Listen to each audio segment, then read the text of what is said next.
최근에 저한테 이런저런 권유를 많이들 하지 않습니까? 아, 그럼요. 예. 그중에 가장 많이 추천받은 책입니다. 아, 그래요? 아, 예. 최근에 저한테 김대중을 배우라 이런 얘기를 굳이 또 많이 하고 저는 나름 이제 김대중 대통령을 좀 이해한다라고 생각했고 제가 그분의 많은 언어들 중에 제일 많이 차용하는 언어가 서생적 문제의식, 상인의 현실감각 얘기를 실제로 많이 하거든요. 정말 아주 적절한 표현인데 저 나름 그래도 조금은 이해한다라고 생각했는데 실제로는 전혀 그렇지 못했다는 걸 제가 알게 됐죠. 그 위대하다는 단어를 우리가 잘 안 쓰는데 점점 그 생각이 많이 듭니다. 위대한 리더. 생각했던 것보다 더 대단하신 더 분이다. 대단. 탄탄함이 있다고 그럴까요? 김대중 대통령은 이제 산맥 같은 분이에요. 그러니까 오르기 힘들어요. 한눈에 파악이 잘 안 돼요. 그리고 그 뒤에 대통령이 되신 노무현 대통령은 그 산맥 위에 솟아오른 굉장히 뚜렷하게 솟아오른 봉우리 같은 분이 아니었을까. 이 책을 다시 보면서 되게 안쓰러운 느낌이 들었어요. 그러니까 막 분투하는 한 사람, 그러니까 대단한 능력과 해안을 가지고 세상을 아우르는 어떤 위대한 정치인이라기보다는 주어진 아주 불리한 환경 속에서 나와 세상을 정치라는 영역을 통해서 세상과 관계를 맺은 한 사람이 거기서 말살당하지 않고 살아남아서 자기 자신이 뜻하는 바를 한번 이뤄보고자 하는 그 열망을 껴안고 너무너무 조심하고 삼가하고 버티고 이렇게 애쓰는 과정이 보이더라고요. 이분이 평생 빨갱이 소리 들으면서 이제 공격을 당했는데 빨갱이한테 죽을 뻔했잖아요. 예. 소위 말하는 인민군한테. 인민군들이 퇴각하기 조금만 늦었으면 다 죽이고 갔을 텐데 죽일 시간이 좀 부족해서 바빠가지고 못 죽이고 갔다는 거잖아요. 네. 그 경험 속에서 평화의 가치, 생명의 가치 이런 것들을 또 깨우치고 한반도 평화의 중요성 뭐 이런 걸 정책으로 또 만들고 실현한 그런 점들이 참 글쎄 이 고난 경험 이런 것들을 비전으로 정책으로 만드는 건 대단한 거죠. 5.18 후에 그 내라는 뭐로 수감되셔가지고 이제 교도소장을 앞에 놓고 인터넷 얘기하는 거 그거 산업혁명이 전자혁명입니다. 책 찾고 도서관 가고 할 필요가 없대요. 세종대왕이 몇 해에 돌아가셨지? 그럼 거기서 몇 해요? 하고 말로 대답해줘요. 엘빈 토플러를 읽으셨나? 저때? 라고 속으로 생각했어요. 왜냐하면 저도 그때 그 책을 읽었거든요. 느낌이 어땠냐 하면 흥미롭긴 한데 너무 우리 일이 아닌 것 같았어요. 나하고는 별로 관계없는 무슨 소설을 보는 것 같아요. 근데 감옥에서 그거를 읽었는데 그거를 딱 잡아놓고 나중에 대통령이 되셨을 때 광통신 깔고 이렇게 간 거 아니에요. 선자리가 다르면 풍경이 진짜 다르게 보이는구나 라는 걸 그때 느꼈어요. 세계가 이렇게 변하니까 내가 나중에 기회가 오면 이거를 해야지. 뭐지 이게? 난 바보냐 20대 초 나이에. 그가 누군지는 뭐 굳이 말 안 하겠어요. 네. 오늘도 키워드 4개를 뽑아봤는데 네. 이게 다 그에게 없는 모든 것이에요. 오늘 뽑아본 4개 키워드가 뭐냐면요. 첫 번째 살림꾼, 두 번째로 외교의 달인, 세 번째로 통합의 리더, 그리고 민주주의자 이렇게 4가지입니다. 대표님 어떠세요? 키워드 마음에 드십니까? 아주 정확하게 잘 뽑으시네요. 저도 사실은 현장에서 많이 받는 질문이기도 하고 제가 자주 답하는 거기도 한데 우리는 운동가냐 정치인이냐 이념과 가치, 지향 중요하죠. 운동가들은 거기에 중심을 많이 둘 테고 우리 또 현실의 정치인들이니까 국민의 삶이 중요하잖아요. 국민들은 실험의 대상이 아니거든요. 우리의 가치, 지향 이런 것들로 한 도구도 아니고 실험해보는 대상도 아니니까 그들의 삶, 국가의 현실 이걸 바꾸는 그 현실성이라고 하는 건 또 중요하지 않습니까? 근데 그 두 가지가 잘 균형을 맞춰야죠. 쉽지는 않습니다. 맞습니다. 사람이 자기 중심이 좀 뚜렷해야 그래서 제가 한때 청계광장에서 제일 먼저 뛰어나갔다가 많은 사람들로 하여금 당혹스럽게 했잖아요. 안해! 그럼 시원하잖아요. 그러나 사실은 책임지는 위치에 있었으면 그렇게 못했을 거예요. 그렇죠. 이 균형을 잘 맞추는 게 정말로 중요한데 네. 예를 들면 균형 감각이라고 보통 우리 얘기하잖아요. 근데 그것보다는 훨씬 더 정말 현실적인 체감 가는 표현이죠. 나는 후배 정치인들에게 2가지 내용을 당부하고자 합니다. 첫째, 정치인은 서생적 문제의식과 상인적 현실 감각을 함께 가져야 합니다. 둘 중 하나만 있어서는 안 됩니다. 정치하는 데에는 원칙과 철학이 있어야 합니다. 이것이 없으면 좌표를 잃고 권력만 추구하는 정치인이 됩니다. 동시에 정치는 실질적인 결과도 중요하기 때문에 이것을 이뤄내기 위한 현실적인 수단과 전략적 사고를 갖춰야 합니다. 이승만 대통령 같은 경우가 전형적으로 서생적 문제의식 제로, 상인적 현실감각 극대, 네. 그 친일파 재등용하고, 그러니까 권력을 획득하고 그것을 행사하는 것을 그 자체를 목표로 삼아버리게 되면 그거는 서생적 문제의식이 제로가 되는 거죠. 그렇죠. 반면에 이제 백범균 선생은 아주 훌륭한 서생적 문제의식을 지닌 분이었는데 상인적 현실 감각이 없었기 때문에 대통령에 도전해서 이 분단을 네. 일단 받아들이고 권력을 획득했어. 그걸 극복하는 방법을 찾아야 되는데 그거를 거부하면서 결국 아무런 실질적인 결과를 내지 못하고 암살당하는 비극을 맞았죠. 두 분에 대한 평가, 양쪽 다 실패한다는 거예요. 상인적 현실 감각이 없으면 당대에 실패하고요. 서생적 문제의식이 없이 정치를 하는 사람은 당대에 성공해도 길게 보면 부정적인 평가를 받게 된다. 그거는 사회에 해를 끼쳤다는 거죠. 그렇죠. 과학 언어로 하면 예전에 우리 이재명 대표님은 주기율표 제 왼쪽에 있는 수소 이런 계열이 그러니까 수소 계열 같은 사람이 뭐죠? 수소가 그 양성자 하나에 전자 한 개인데 그쵸. 전자가 두 개 있어야 안정되는데 그러니까 아. 남는 전자만 보면 미친 듯이 돌아다니는 거예요. 활발해요. 그런데 탄소가 안 그렇거든요. 탄소가 굉장히 진중하거든요. 그쵸. 탄소는 맨 정적이죠. 바깥쪽 전자 껍질에 전자 4개가 부족하기 때문에 이렇게 움직임이 점잖아요. 그래서 그게 생명 탄생의 중심이 됐다고 탄소가. 예전에는 수소 같은 분이시죠. 가벼웠죠. 편하잖아요. 근데 수소 없이는 생명이 이루어지지 않아요. 탄소만 가지고는 역할이 달라지는 거죠. 예전에 이재명 시장님하고 그럼요. 지금 다수 야당 대표로서의 이재명 그리고 이제 유력한 차기 대권 주자로서의 이재명 이 역할이 다른 거예요. 우리 이재명 대표님은 탄소의 역할을 하시고 너무 많이 떨어지지 않도록. 잘 보듬어서. 탄소는 수소를 공유할 그나 얻을 기회가 오면 마다하지 않습니다. 은근한 중도의 힘으로 좌우를 통합해서 생명을 만들어내는 원소거든요. 감사합니다. 요새 저를 오해하는 사람들이 가끔씩 있어요. 아, 변했다고? 변했나? 아, 변해야지. 사이다 어디 갔어? 막 이런. 안 변하면 어떡해. 그러니까 뭐 옛날에 수소였는데 왜 지금은 탄소냐. 그렇게 말하지 말라고 제가 말씀드리는 거예요. 그게 역할이 달라지면 책임감의 크기가 달라지고 책임감의 크기가 달라지면 행동 방식의 변화가 올 수밖에 없어요. 그 변화를 못 이루는 사람은 수긍 못해요. 또 어려운 상황에서도 미래를 준비했고요. 그때 IMF라고 하는 아주 어려운 상황을 겪었는데도 그걸 극복하는 능력뿐만이 아니고 이제 그 속에서도 이제 문화국가를 준비했잖아요. 지금 전 세계 한류에 막 씨앗을 그때 뿌린 거죠. 시작이 그때죠. 네. 네. 그리고 이제 세계적인 정보통신국가, 그것도 이제 광통신망을 정말 대대적으로 투자해서 지금 그 열매를 가지고 우리가 이제 누리는데 이게 지금 한계에 지금 다다라가고 있는데 씨 뿌리는 사람이 없어요 지금.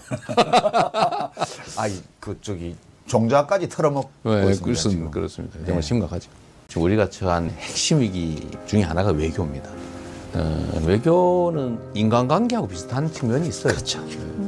자존감이 높은 사람이냐, 아니면 의존적 사람이냐, 정신적으로 위약한 사람이냐에 따라서 대인관계가 완전 다르지 않습니까? 근데 우리 대한민국은 특히 외교가 중요한 상황이죠. 워낙 국제적 이해관계가 첨예하기 때문에 외교를 잘하면 나라가 살 길이 생기고 외교를 잘못하면 나라가 망할 수가 있죠. 김대중 대통령은 제가 보기에는 자존감이 참 대단한 사람이죠. 국익 중심으로, 자기 중심으로, 우리나라 중심으로 정말 현명하게, 지혜롭게 외교를 했죠. 요즘은 국익 중심의 실용 외교라는 단어를 이제 우리가 많이 쓰는데 현재 벌어지고 있는 외교의 상황은 어떠냐? 완전히 반대죠. 국익 중심이 아니에요. 중심이 딴 데가 있어요. 균형적인, 전혀 그렇지 못하죠. 실용적인, 그렇지 못하죠.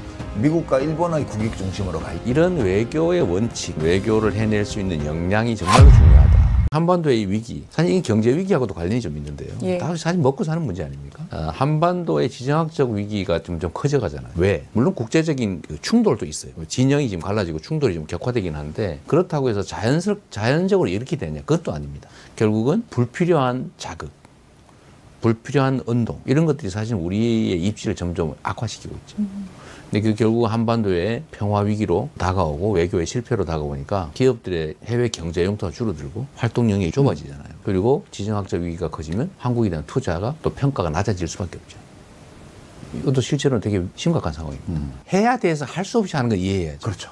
안 해도 될 일을 하는 건 정말 문제죠. 그러니까 아주 쉬운 언어로 우리가 일상적으로 쓰는 말들이 있는데 외교적 언사라는 말을 그렇죠. 네. 우리 네. 민간인들도 아는 말이에요. 예. 똑같은 것도 우아하게, 상처 주지 말고 존중하면서, 그리고 나중에 덕되게, 미워도 미흡다고 하지 말고 통석의 염, 이런 식의 표현을 해드린 거죠. 그거 아시잖아요. 관계가 악화될 염려가 있으면 더 조심하고 그렇죠. 존중해 주는 거죠. 왜냐하면 부딪히면 서로 손해거든요. 근데 지금 부딪히는 거를 글쎄 감수하겠다는 취지인지 아니면 그 이상인지 잘 모르겠어요. 제가 그런 생각이 좀 들던데, 이분이 용서, 화해, 포용 이런 말씀을 많이 하시잖아요. 저는 그게 큰 정치인으로서 좀 보여주기 위한 레토릭이 아닐까, 정치적 언사가 아닐까, 그런 생각들을 했거든요. 그런데 최근에 제가 느낌이 진심이었겠다는 생각이 듭니다. 그래야 되었겠구나 라는 생각이 많이 듭니다. 왜 그렇게 생각이 바뀌셨어요? 당해보니까. 당해보니까? 직접 많이 당해보니까. 이게 사실은 내전으로 격화되는 경우도 있지 않습니까? 지금 우리 사회가 정서적으로는 거의 내전 상태를 향해 가는 거예요. 서로 제거하고 싶어요.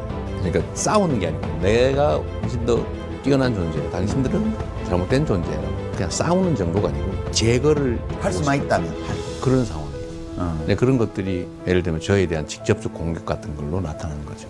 지금 실제로는 총에 손에 무게들을 들 수만 있으면 그렇죠. 제가 보기에는 심각한 일상적인 적대 행위들이 나타날 것 같아요. 지금은 사실 감정은 없잖아요. 잔혹한 권력 행사라고 하는 게 지금은 욕망 때문에 하는 거거든요. 보복 감정은 사실 없는 거잖아요. 왜냐면 뭐 한 게 없는데 당한 게 없는 사람이 보복 감정을 가질 수는 없잖아요. 없죠. 사실은 정치 보복이라는 단어도 지금 어울리지 않아요. 그렇죠. 정치 탄압, 정치적 포갑이죠. 그렇죠. 그런데 이게 보복으로 그야말로 발전할 수 있어요. 보복 감정까지 더해질 경우에는 정말 심각하죠. 제가 우리의 정치 상황이 어떤가에 대한 표현, 참 이런 표현도 적절치는 않은데, 우리와 좀 다른 쪽에 있는 사람들을 보면서 그 생각이 자꾸 들어요. 자기가 스스로 없어도 될 지옥을 만든 다음에 그 안에서 괴로워하고 있다. 스스로. 우리 인생이 그런 게 많죠. 네, 많죠. 스스로 없어도 될 지옥을 만든 스스로 다음에 만들어 더 그 지옥 안에서 들어가서 괴로워한다. 괴로워하는 거죠. 우리 대통령이 지금 그러고 있죠. 그런가요? 네. 우리 대통령이 스스로 지옥을 만들고 그 지옥 속에서 스스로 지금 허우적거리고 있는 거예요. 너무 고통스럽겠죠. 본인은 고통스럽지 않아요. 본인은 행복할 거예요.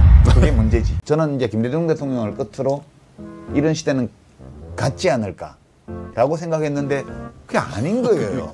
똑같은 상황이 다시 벌어지고 있죠. 네. 지금은 그때와는 시대가 다른데, 지금 뭐 기본 정책 시리즈에 대한 이념적 공격도 일부 있고요. 저는 이제 범죄자 프레임이라고 하는 게 있죠. 예. 이런 식의 사상적 공격과 물리적 공격을 계속 받고 있는 거잖아요. 진보 세력의 정치적 리더가.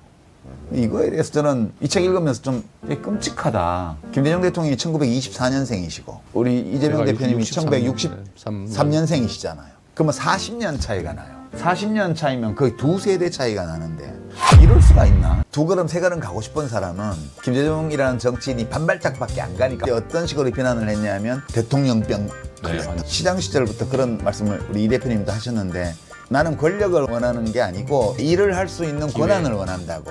그게 밖에서 보면 구분이 잘 안 돼요. 저 사람이 내면에 그냥 자기 욕심인지 아니면 이루고 싶은 가치와 목표가 있고 그게 도달할 수 있는 수단으로 권한을 원하는 것인지를 구별이 잘 안 그 되죠. 사람은 잘 알지만 본인은 밖에서 구분하기가 쉽지 않으니까 대통령병 환자로 일단 추정하고 아닌 증거가 확실히 보이면 그때 저 사람은 훌륭한 정치인이다 이렇게 얘기하는 쪽으로 대중들은 또 대처를 한단 말이에요. 그러니까 그때 가슴 아픈 비난이죠. 그런 게 대통령병 환자.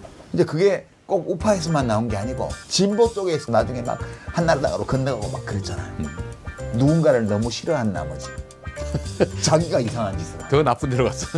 지난 총선 때도 그런 일이 많았습니다. 네. 맞습니다. 김대중 대통령이 되기 전까지는 6월 항쟁으로 우리가 현행 헌법을 만들고 한국은 민주주의를 이행했다고 말을 했지만 그것이 가능성으로만 있었지 현실이 된 적이 없었어요. 늘 집권 세력이 재집권하면서 1997년 대선 때까지 온 거예요. 그러니까 김대중 대통령은 1997년도에 야당 후보로 나와서 당선이 됨으로써 한국이라는 나라가 다수 국민이 선택했을 때 탱크 안 굴러다니고 대포소리 총소리 안 나고 최루탄 안 날아다니고 합법적으로 평화적으로 정권이 교체됐어요. 그러니까 한국이 언제부터 국제사회에서 민주주의 국가로 인정을 받게 됐냐면 정권이 바뀌었는데 탱크가 안 나오네. 평화적 정권 교체. 저 나라 이제 민주주의 국가로 넣어야겠네. 이게 국제적으로 된 게 그때예요. 그 사람 자신이 민주주의 원칙을 가지고 그걸 지키려고 노력했던 정치인이라는 거 하나. 두 번째는 한국 사회가 군부 독재 전체주의 사회에서 민주주의 사회로 이행한 것을 증명한 대통령이에요. 네. 어려움을 이겨낼 수 있었던 힘의 근원이 무엇입니까? 가장 핵심적인 것은 국민에 대한 신뢰였습니다. 우리 국민은 반드시 독재를 타도할 것이다 라는 믿음을 갖고 있었기 때문에 좌절하지 않고 버틸 수 있었어요. 내가 민주화 투쟁을 하면서 온갖 고난을 겪으면서도 좌절하지 않고 정진할 수 있었던 것은 역사와 국민에 대한 확고한 신뢰, 우리는 반드시 승리할 수 있다는 확신을 갖고 있었기 때문입니다. 이것이 없었다면 그렇게 험난한 시간을 버틸 수 없었을 것입니다. 본인 마음이 지금 그렇죠. 저는 어쨌든 국민 대중에 대한 조금 더 저는 이제 집단 지성에 대한 믿음이 사실 매우 크죠. 제가 정치적으로 성장한 것도 사실은 정치 시스템이나 뭐 기득권 구조 안에서 뭐 어떤 특별한 변화가 있었던 건 아니고 철저히 국민 대중의 기초에서 여기까지 왔거든요. 앞으로의 길도 결국은 그 안에 있을 거다. 그러니까 아무나 대통령을 하는 게 아니야. 내 결론은. 이게 어떻게 보면은 뭐 외부적인 요인도 작용하고 상황도 영향을 미치고 뭐 운도 따르고 뭐 불운도 따르고 여러 가지가 있지만 근본적으로 어떤 사람이 대통령이 될까 이렇게 보면 저 믿음이 있는 사람이 되는 거예요. 저 믿음이 없는 사람이 대통령 되면 안 돼. 그러고 보고 있잖아. 지지율이 1% 가도 내 맘대로 하겠다 이런 거. 그러니까 우리 지금 4개 봤잖아요. 네. 그에게 전적으로 결여된 4가지를 이 책에서 보는 거예요. 그러니까 제가 지금 드린 말씀은 뭐 이 책과 관련된 내용은 아닌데 제가 지금 이 대표님 말씀을 듣다 보니까 어떻게 견디고 하나 저거를 이렇게 의문을 가졌었는데 지금 말씀을 들어보니까 아 저런 믿음을 가지고 계시군. 하긴 그거마저 없으면 뭘 믿고 할까. 맞습니다. 믿음이 없으면 어려움을 이겨내지 못할 것 같아요. 견디기 어렵죠. 예, 이해는 돼요. 어떻게 견뎌나가시는지. 근데 되게 안 됐다는 인간으로서 제가 그 얘기들을 가끔씩 하셔서 저도 그 얘기에 대한 생각을 해봤죠. 결론은 내가 법정을 쫓아다니도 월급 받고 하는 일이다. 이런 일조차 못하는 사람이 너무 많다. 그리고 지금 이 순간에도 사실 제가 겪는 어려움이라고 하는 거는 견뎌낼 만한 것이고요. 견딜 수 없는 어려움을 겪는 사람들이 세상에 무수히 많습니다. 많죠. 온 가족 끌어안고 극단적 선택을 고민하는 사람들이 얼마나 많습니까? 실제로 그 실행하는 사람도 많죠. 거기에 비하면 행복한 삶이죠. 생각보다 긍정적이셔. 긍정적인 게 저한테 도움이 돼요. 군부 독재라고 하는 게 검찰 독재, 군사 독재, 검사 독재. 손에 든 게 전에는 군복에 대검이 꽂은 총이었다면 지금은 양복에 영장이지. 영장, 압색 영장, 구속 영장. 사람을 압박하는 방식이 과거에는 물을 먹이고 전기로 지지고 그래서 당사자만 집중적으로 했다면 지금은 영장과 공권력을 가지고 요 사람의 주변을 파고 그 주변 사람의 주변을 파고 그 주변 사람의 주변 사람의 주변을 파고 그래서 하나를 잡으면 이 사람을 잡고 다음 요 사람을 잡고 결국 타겟을 잡는 이게 실제 성공하고 있거든요. 수없이 많은 사람들. 근데 그 과정에서도 방식은 똑같죠. 집요하게 어떤 목표를 가지고 한 인격 체제를 파괴해가면서 자기 욕망을 채워나가고 권력을 유지하고 그 측면에서는 본질은 똑같습니다. 근데 지금이 어쩌면 더 어렵죠. 그때는 불법이나 부당함이 외부로 드러났어요. 지금 합법을 가장하고 있죠. 그런데 시대 상황은 좀 다르잖아요. 시대 정신은 같다고 하더라도 당연히 정치하는 분들도 김대중 대통령이 정치하던 시절과는 좀 다른 상황에 있을 것 같아요. 어떠세요? 차이가 있죠.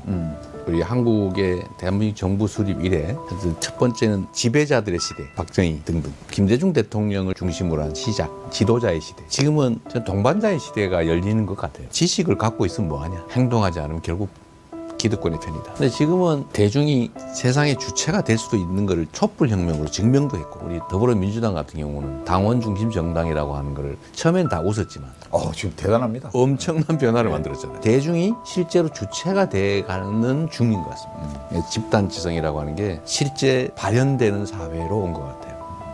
결국은 세상에 이런 흐름을 우리가 잘 쫓아가거나 함께 잘 가주면 되거든요. 동반자로서. 제가 공천 과정에서 엄청나게 많이 난도질을 한 걸로 비명행사 어쩌고 친명행제. 예. 대중들은 그렇게 아는 분도 많으신데 실제로 제가 컷오프 한 사람은 7명이 불과해요. 나머지는 전부 당원들이 그냥 통상적 시스템에 따라 경선 과정에서 다 가르치셨거든요. 그러니까 만물기원설이에요. 이재명 만물기원설. 그 형식상 당원들이 한 것 같지만 그 배후로 들어가면 작업한 거 아니냐. 금괴 200톤 가지고 있었던 어떤 대통령처럼 만물이 거기서 나왔어. 대중들이 주체적으로 활동하는 기회를 얻은 것 같습니다. 저는 이번 총선이 정말 대단한 변화의 시발점이었다고 보고요. 이번에 이렇게 열심히 우리 당의 국회의원들, 지역위원장들, 당원들이 열심히 해본 일이 처음이래요. 전에는 다 남의 일처럼 동원되는 사람들이었다면 이번에는 정말 주체적으로 스스로 자발적으로 정말 능동적으로 나서서 뭐 결과와 관계없이 전혀 새로운 걸 보여줬죠. 노무현 대통령 돌아가시기 직전에 저한테 이제 열심히 바꿨다고 생각했는데 돌아보니 물을 가르고 온 것 같다. 물을 가르고 오면 돌아보면 아무것도 바뀐 게 없잖아요. 그래서 제가 그렇지 않다고 물을 가르고 오신 게 아니고 정말 많은 것이 바뀌었다고.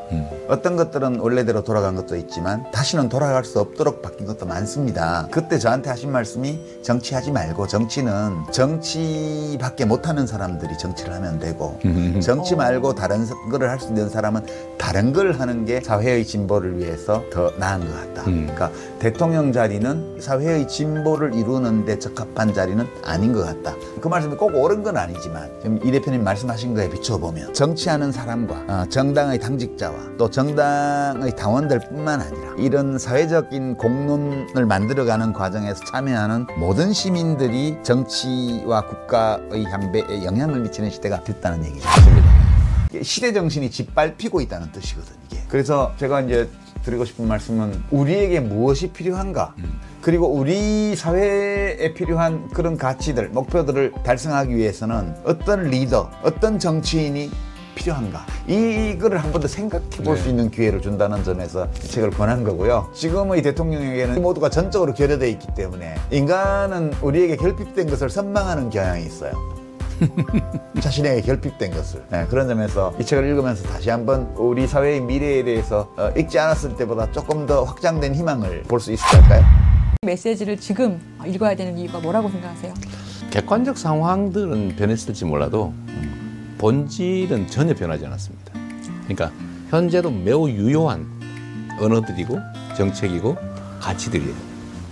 사실은 제가 워낙 이분의 정책이나 아니면 삶의 여정이나 미세하지만 많이 닮아있고 결국 그 길을 또 가게 될 것 같습니다.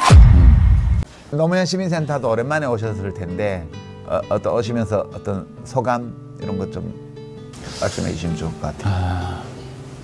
약간은 슬픈 것도 있지요. 너무 많은 것들이 되돌아가 버렸어요.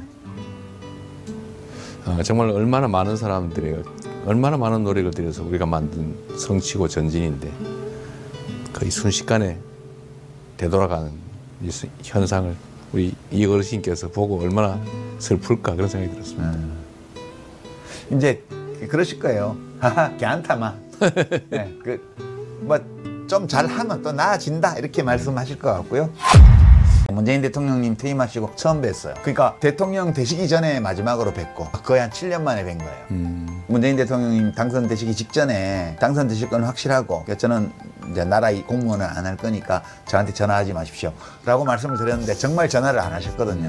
그래서 그 감사하다는 말씀을 다시 드렸고 제가 노무현 대통령 모시고 일한 후에 이제 생각한 게 그때는 밖에서 너무 도와주는 사람이 없었어요. 저는 정부 안에서 일을 했는데 편들어 달라는 게 아니고 정말 최소한의 객관적인 어떤 비평을 하는 사람도 너무 드물었어요. 그래서 제가 그때 약간 맺힌 게 다음에 또 훌륭한 분이 대통령이 되시면 난 밖에서 편을 들어줄 거야.